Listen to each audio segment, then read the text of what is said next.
Hello guys, mbahaye ikaze kuri YouTube channel yanjye. Ndizera ko mumeze neza, bari mu Rwanda, bari mu Burundi, bari hanze ya Afrika. Mwese ndizera ko mumeze neza. So iyi YouTube channel yanjye akaba ari YouTube igiye kuzajya yigisha abantu editing ama video hakoreshejwe ama software agiye atandukanye harimo nka Adobe Premiere Pro, Adobe After Effects, tuzakoresha DaVinci na Photoshop. Tuzagenda turebera hamwe n'andi ma software agiye atandukanye yigisha ibintu bijyanye no gutunganya amashusho. Ku bantu batangira for basics, tutorial, abari advanced, nabo byose tuzagenda tubirebera hamwe. So now uyu munsi noneho tugiye kwigira hamwe Adobe Premiere Pro for basic, nye ku muntu uri gutangira no ku muntu uri advanced, ariko biri especially ku muntu ugiye gutangira kwiga Adobe Premiere Pro. Niki tugiye kubanza turebe ngo niki ikoreshwa gute ku buryo byagufasha gutangira editinga video. So noneho ngereka mfungure Adobe Premiere Pro yanjye,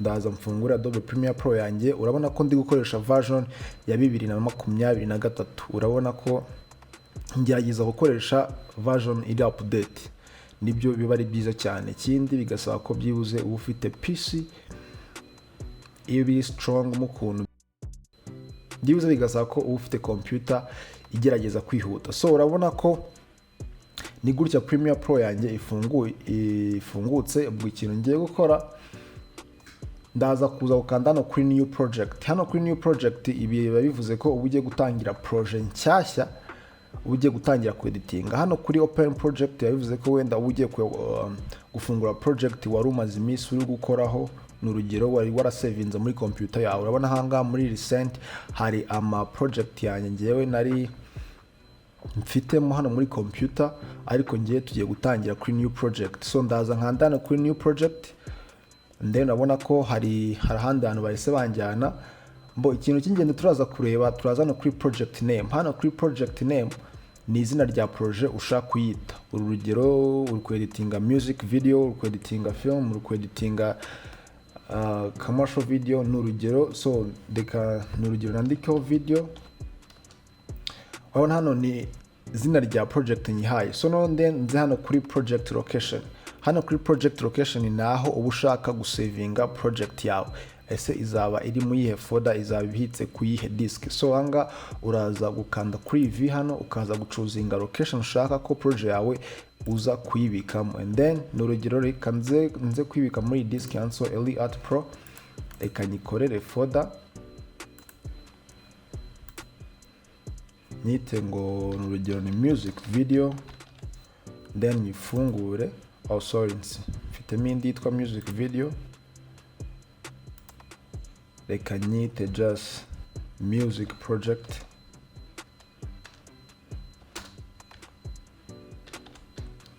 Okay, ubwo project yanjye ngiye kuyisavinga muri folder na maze guhizana yitwa music project. Then nindangiza nkandana kuri select folder, urabona ko project location iri located muri music project. So ibyo nibyo bintu by'ingenzi uba ugomba kwitaho mbere yuko utangira project yawe. So naho ngo narangije ngiye gukanda no hano kuri create. Ubwo ndatanganda hano kuri create, and then negereza akanya gato. Okay, urabona ko misengo muri workspace yanjye ya Adobe Premiere Pro. So hano urabona ko ngiye mfitemo amapano menshi agiye atandukanye. Turebeye kuri ruhande hari pano imwe, hano hari indi, hari indi, hano hari indi, nano hari indi. So urabona ko ngiye mfitemo amapano agiye atandukanye. Ikindi ngo ugomba kumenya just niba ugeze hano muri workspace ya Adobe Premiere Pro yawe, ugomba kuzana kuri icon kuri workspace, ukabanza wa making sure uvuga ati se ndi muri editing workspace. Okay, uko yuri muri editing workspace niho uba ugomba editingira. Niba ushaka gukora color correction, uhituza muri workspace ya color correction. N'urugero kanzema kandi urabona ko workspace zise zihindagurikanya. Okay, ariko urabona ko zose ziracyari the same. Okay, so reka ngaruke hano kuri editing niho ndi.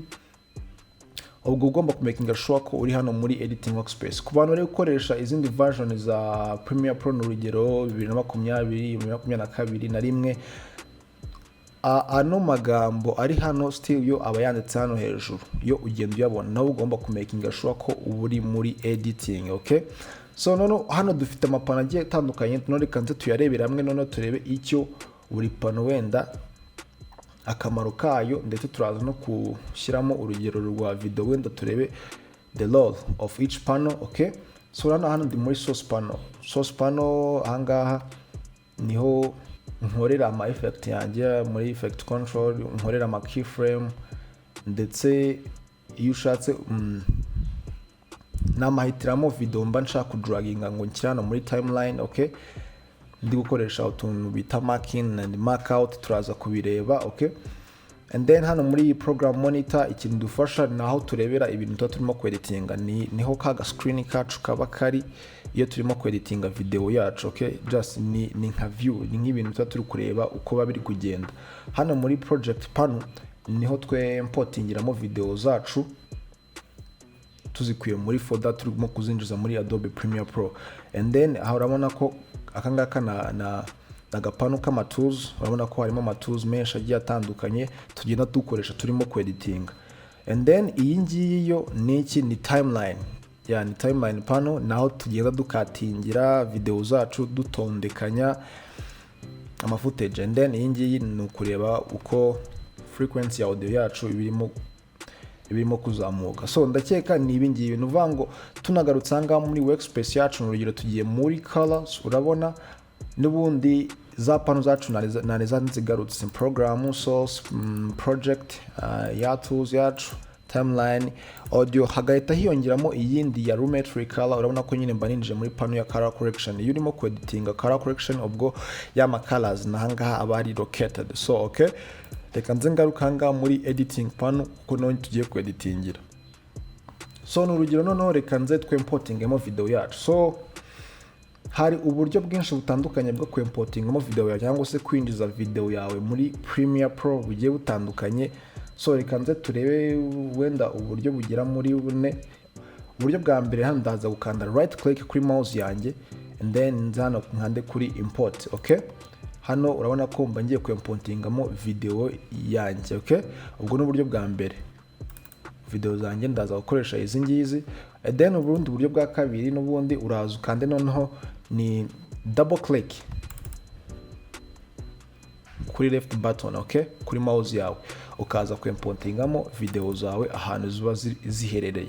Ubwo ni uburyo bwa kabiri. And then uburyo bwa gatatu ni keyboard yawe, ushaka kuza ugakanda Ctrl+I, inyuguti ya I, and then still bita bikujyana n'ubundi muri ya folder yawe ushaka kwimportingamo video zawe. Ubwo ni uburyo bwa gatatu. And then ubundi buryo bwa kane, turaza hano kuri file, tuzana kuri import, and then njye gushaka video zanjye. Urabona ni uburyo bune ushaka gukoresha uburyo bukwanguye buri hafi aho ngaho yawe nibwo ushaka gukoresha. And then so hano reka choosing n'urugero wenda nka video nshaka gushyira muri Premiere, reka ndafata izi ngizi uko ari enye. Already urabona ko hano video zanjye already zimaze kugera muri project panel, zimaze kwinjira muri Premiere Pro. So ikintu mbere mba ngomba kubanza gukora, zose ziri selected, n'urugero nshaka kwimportingamo iyi ngiyi. Ubwo iyi ngiyi nshaka kuza nkayiterura nkaza kwishyira ngaha muri timeline yanjye n'urugero. Okay, so urabona ko iyo mplayinze n'ubundi uhita ubona ko ya program monitor naho mba ndi kurebera video yanjye ndimo kweditinga. Timeline urabona ko ahangaha niho mba ngomba kuyikatagurira. Still n'ubundi ari muri project panel niho nayinjirije. And then nano hahandi muri ya source panel effect control, urabona naho haba hari utuntu tw'ama position scale mba ngomba gukoresha tw'utu effect mu buku nshaka gushyira he muri video yanjye. Ikindi n'urugero, iyo udashaka gushyiramo video ya muri timeline yose, hano hari ubundi buryo ushaka gukoresha. N'urugero reka nze nyihanagure, n'ubundi reka tureka akamaro ka source panel. Okay, ndazanye kandi double click, urabona ko already isijya hanga muri source panel. Okay, n'urugero ndashaka guhitamo wenda, n'urugero ndashaka ko ihera hano, sibyo? Niba nshaka ko ihera hano, ndaza gukanda hano kuri mark in, niho kuyiselectinga hano naza gutangirira none, and then ize kurangirira n'urugero hano. Okay, and then nza gukanda hano kuri mark out. So niko kamaro ka suspan kagufasha guhitamo akantu ushaka gutora muri video yawe ugahita ugashyira muri timeline yawe. So none urabona hano dufite utu icon tubiri. Izi no icon zingizi icon ebyiri hano barakwereka iya mbere ngo ni drag video only. Hangaha uterura video yonyine gusa mu gihe aba ari wa selectinze. Ubwo hano kuri drag audio only uba ushaka kudraginga audio yonyine gusa, okay? Ubwo iyo ushaka kubidraginga byose hamwe uza n'ubundi ukadraginga hangaha muri footage ugaterura ukaza ugashyira muri timeline. Urabona ko haje video na audio. Iyi ngiyi ni video ibiri hejuru, iyi ngiyi ni audio ibiri hasi. Ubwo nuvuga ngo iyo nshaka guterura video yonyine nza kuri icon nkaterura video yonyine, urabona ko niyo mfite gusa ihita ijya muri timeline yonyine gusa.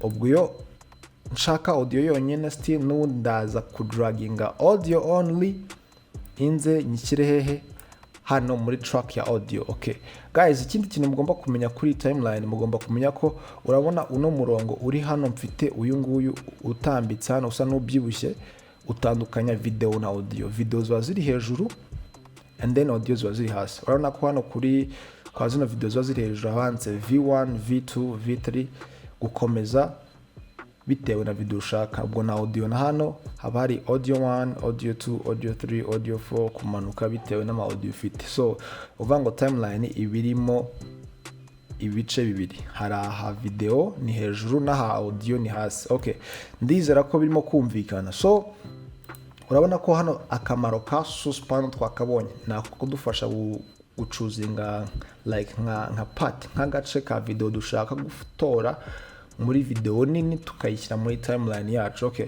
so ibi ngibyo biri kumvikana. None reka n'urugero reka nze nyiterure yose nyishyiremo hano. So hano muri timeline yacu hano ushaka ku extendinga ukayigira nini cyangwa se ukayigira ntoya. Iyo ushaka ku editing ikintu kukireba neza ugerageza nyine kugira ino video ikaba nini ku buryo ushaka gukatinga ibintu urimo kubibona. So hano rero hari udutozo turaza kureba tw'ingenzi ndetse n'ubundi dukunze kwifashisha cyane iyo turimo kweditinga video.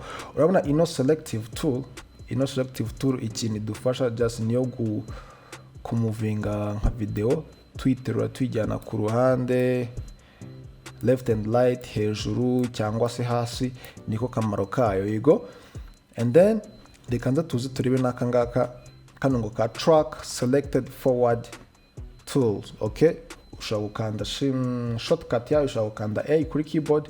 Urabona ko tuba duhari shortcut yayo ni A kuri keyboard. Yego, kano gatuzi ikintu kadufasha, urabona dushobora kuba dufite nka video nyinshi. N'urugero reka nze n'importingamo n'ubundi zino video na selectinze. Yego, okay, n'urugero mfite zino footage uko ari enye. So ariko wenda kuziselectingira rimwe zose gutya biba bigoranye kuko wenda ufite video nyinshi ziba zigeze epfo iyi ngiyi. So ikintu kano gatuzi kagufasha, urabona iyo ngakanzeho ngavuga ati urabona kabaga ahantu kaba karimo kwerekeza. Iyo ukakanzeho nvango ahantu kaba karimo kwerekeza, izo video zose ahantu hose kaba karimo kureba zihita ziba selected. N'urugero bwo niba nkanze hano already urabona ko izi video zose ziri imbere yako zihita ziba selected. Okay, ubwo n'urugero ninza nkana selectinga kari hano, ubwo ninkanda direct urabona ko video zose zihita ziba selected. N'uvango ga selectinga video zose kaba kari kureba ziri imbere yacyo. Okay, so nicyo kaba kamaze rero. N'uvango iyo ushatse uza gukanda ugaholdingo ugakandaho n'ubundi ukaza kureba inverse yako. Okay, noneho akaba kari kureba hehe inyuma.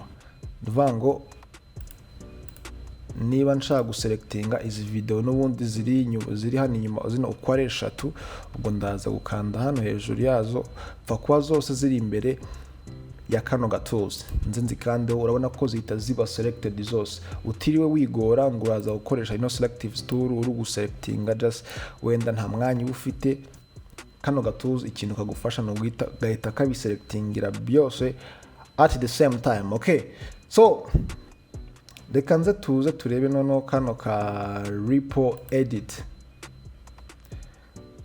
Repo edit tool ikintu kadufasha, let me unselected. Nuvuga ngo niba n'urugero just ndashaka wenda kugabanya nk'iyi video yanjye, n'urugero niba nshaka kwigabanya gutya, n'urugero ino video yanjye niba nshaka kuyigabanya wenda n'urugero ni ndende, hari ibyo ntashaka biri imbere yayo, nkashaka kuyigabanya gutya, already ndayigabanya ariko direct ihita ifatana n'ubundi na ya yindi n'iyi ngiyi n'ubundi iba bifatanye. Still ubwo icyo mba nshaka gukata mba nagikase kiba cyavuyemo already, ariko still igahita n'ubundi igira ute yihuza. Ino repo edit tools ni kimaze. Okay, n'urugero urabona ino footage ya kabiri nayo ni ndende, ndashaka kugabanya wenda bino bintu biri inyuma yabyo, n'urugero hari ibintu biri inyuma yabyo ntakeneye, still nundaza kuyigabanya ndaholdinga left button kuri mouse yanjye nse nkuzana imbere gutya, ubwo ninde kura n'ubundi direct bya bintu biba byavuyeho, ariko still video igumye ibe iri combine na yandi ya gatatu. Okay, anga ndakeka ko biri kumvikana. So kuri tools ya gatatu ni razor tool, ingi n'urwembe. Aha ingi ni dufasha gukatinga video yacu, uraza gukata gakatinga video zawe kubishaka, and then ya selective tool kigufasha nukuza ugatondeka video uko ubishaka. Okay, ino razor tool ubwo ikidufasha n'ugukata ama video, dukata ibini unnecessary tubikuramo, ya ducombininga bitewe na footage just dushaka. Just razor tools idufasha gukatinga. Okay, so leka dusimbuke noneho gatoya tujye kuri ngi pen tool. Ngi pen tool nayo ikintu idufasha cyane cyane nko muri masking, iyo turimo ku maskinga nabyo tuzagenda tubibona. Ari urugero ushaka gukora nka effect runaka bigasaba gukoresha mask, so nako iki kintu igufasha still ku maskinga some subject bitewe na effect ushaka gukora. And then kuri ngiyo ni rectangular tools, just ni nama shape yushaka, uraza create shape ya ushaka hano, kuko haba harimo n'andi ma shape menshi, harimo ama ellipse, polygons, uraza create tools cyangwa uraza ugakreya shape ushaka muri screen yawe. Okay, kuri ngiyo ni hand tool. Iyi hand tool igufasha kumuvinga, that's ni kugira ngo ubashe kureba nka n'urugero ino screen yanjye iri zoomed cyane, so ino ikigufasha no kugenda movinga. N'urugero hano dufite footage imeze gutya, ino hand tool ikigufasha no kugenda umuvinga ureba uko screen yawe wenda hari ahantu urimo kweditinga, ukagenda ureba every details iri muri video zawe ukareba ko biri cool. Okay, and then iyi ngiti ikigufasha still ni ukwandika muri text, ni ukwandika muri screen yacu, uraza ugakanda hano muri screen and then ukaza ugatypinga ibyo ushaka kwandikamo. Okay, so guys, utu tools rero ni utuntu tw'ingenzi ugomba kumenya gukoresha kugira ngo ubashe kweditinga video yawe neza bitakugoye. So utu tuntu ugomba kutumenya mbere yuko dukomeza ino Adobe Premiere Pro, kuko utu tuntu turi basic cyane, ni ingenzi cyane, ugomba kutumenya kugira ngo tubashe kugendana. So guys, ndagira ngo ntarangiza ino video, niba ufite ikibazo uze kugisiga muri comment kugira ngo tuze kubasha gukomezanya neza, kuko nta muntu nshaka ko asigara. Ndashaka ko dutangira from scratch, tuzagenda turana tutorial ziri advanced uko umuntu yagenda akora effect. Hari ama effect tujya tubona muri movie cyangwa se muri filime zigiye zitandukanye, ndashaka ko nayo hari amwe namwe tuzagenda tureba uko bayakora. Ntugende udakoze subscribe and then usige na comment nkuko nabivuze, ni ku bantu bafite ikibazo, ku bantu batasobanukiwe neza, kugira ngo tuze kubasha kubasubiza mu buryo bwo kugendana, kugira ngo bataza gutakara, and then liking na sharing. So reka tuze gusubira muri video y'ubutaha. Bye.